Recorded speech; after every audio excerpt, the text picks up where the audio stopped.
భక్తులారా, షిరిడీ సాయిబాబా చేసిన లీలల్లో అత్యంత ఆశ్చర్యకరమైన ఒక లీల నీటితో దీపాలు వెలిగించడం.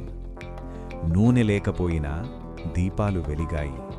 ఇది ఎలా సాధ్యమైంది?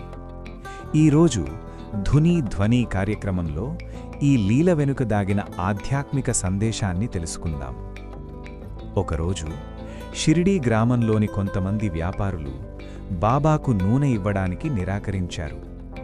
బాబా మాత్రం కోపపడలేదు.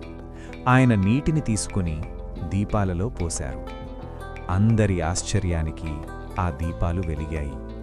ఈ సంఘటన షిరిడీ గ్రామంలో ఒక మహా సందేశంగా మారింది. భక్తులారా, ఈ లీల కేవలం అద్భుతం కాదు, ఇది ఒక గొప్ప బోధ. దేవుని శక్తి ముందు అసాధ్యమనే మాట ఉండదు. మన విశ్వాసం బలంగా ఉంటే సాధ్యం కానిది కూడా సాధ్యమవుతుంది. ఈ సంఘటన ద్వారా బాబా భక్తులకు చెప్పిన సందేశం: లోభం మంచిది కాదు, అహంకారం మంచిది కాదు. మన దగ్గర ఉన్నదాన్ని పంచుకోవడం నేర్చుకోవాలి.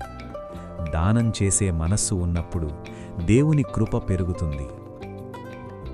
నీరు అంటే సాధారణం, నూనె అంటే అవసరం. కానీ బాబా చూపించినది, దేవుని కృప ఉంటే సాధారణమైనది కూడా అసాధారణంగా మారుతుంది.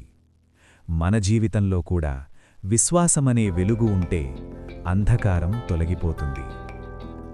భక్తులారా, మన జీవితంలో కూడా కొన్ని సమస్యలు అసాధ్యంగా అనిపిస్తాయి. అలాంటి సమయంలో బాబా మీద విశ్వాసం ఉంచితే మార్గం తప్పకుండా కనిపిస్తుంది. షిరిడీ సాయిబాబా నీటితో దీపాలు వెలిగించిన లీల మనకు చెప్పే సందేశం: విశ్వాసం ఉంటే అసాధ్యం కూడా సాధ్యమే. ఈ బోధను మన హృదయంలో నిలుపుకుందాం. ఓం సాయిరాం.